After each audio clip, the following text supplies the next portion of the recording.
क्या दुनिया में कोई भी नौकरी आपको खुलकर ये कह सकती है कि आपको अपनी जान देनी होगी और अगर आप मना करें तो आपको जेल हो सकती है।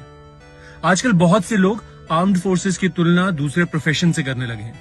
आज इस कंफ्यूजन को दूर कर देते हैं। Article 33 of the constitution of India parliament को पावर देता है कि वो आर्म्ड फोर्सेस पर्सनल के फंडामेंटल राइट्स को रिस्ट्रिक्ट या मॉडिफाई कर सकते हैं ताकि डिसिप्लिन और ऑपरेशनल रेडीनेस बनी रहे। इसका मतलब एक सोल्जर यूनियन फॉर्म नहीं कर सकता, स्ट्राइक नहीं कर सकता, प्रोटेस्ट नहीं कर सकता, पॉलिटिकल एक्टिविटी में पार्टिसिपेट नहीं कर सकता, पब्लिकली गवर्नमेंट का क्रिटिसिज्म नहीं कर सकता और सबसे important life threatening combat situation में वो अपनी कमांड को रिफ्यूज नहीं कर सकता।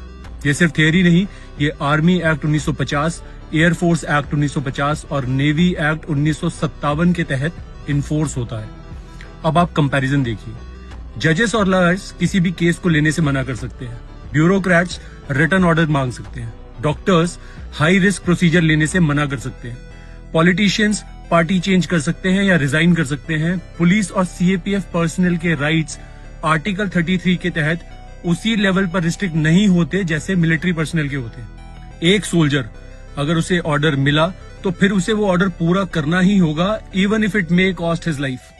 इसे कहते हैं अनलिमिटेड लायबिलिटी। और एक reality, judiciary, parliament, doctors, industry, media, education, bureaucracy, ये सब उस सिक्योरिटी अम्ब्रेला के नीचे फंक्शन करते हैं जो आर्म्ड फोर्सेस अपनी जान देकर प्रोवाइड करती हैं। बॉर्डर सिक्योर है, इसलिए डेमोक्रेसी, इकोनॉमी, राइट्स ये सब सिक्योर है। सिक्योरिटी वो फाउंडेशन है जिसपे ये पूरा स्ट्रक्चर खड़ा है। इसलिए आर्म्ड फोर्सेस को किसी भी दूसरे प्रोफेशन के साथ इक्वेट करना कॉन्स्टिट्यूशनल और ऑपरेशनल डिफरेंस को इग्नोर करना है। जब राइट्स रिस्ट्रिक्टेड हो, जब रिस्क अनलिमिटेड हो, तो पे, पेंशन और स्टेटस ये सब उसी हिसाब से रिफ्लेक्ट होना चाहिए। ये किसी सुपीरियरिटी की बात नहीं है, ये कॉन्स्टिट्यूशनल डिस्टिंक्शन की बात है। अगर आप मानते हैं कि नेशनल सिक्योरिटी में तैनात हमारे सैनिक सबसे पहले है तो इस रील को शेयर कीजिए। Let's debate with facts, not emotions. जय हिंद,